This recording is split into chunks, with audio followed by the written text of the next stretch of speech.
Bonjour, Thierry Gandillot du service culture pour une page cinéma aujourd'hui avec le film de la semaine. Eh bien, c'est le film de Benoît Jacquot, Journal d'une femme de chambre. On sait que Buñuel s'y est attelé, Renoir aussi. Eh bien, Benoît Jacquot n'a pas peur de prendre à son tour le célèbre et sulfureux roman d'Octave Mirbeau. Alors on connaît l'histoire, je la rappelle quand même. Célestine, c'est une jeune femme de chambre, elle est jolie, elle est solaire, elle est assez impertinente. Elle a bien compris le monde de la bourgeoisie dans lequel elle est.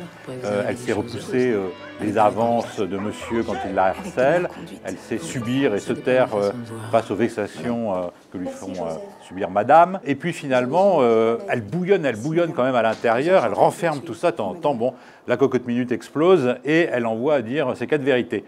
Et puis, quand elle arrive chez donc, ce couple de bourgeois qui s'appelle les Lanlaire, nous sommes en Normandie, son regard est attiré d'abord par un homme, il s'appelle Joseph, c'est le jardinier, homme à tout faire des Lanlaire. Il est absolument pas sympathique du tout, il est taiseux, il la regarde un peu par en dessous, il a l'air brutal.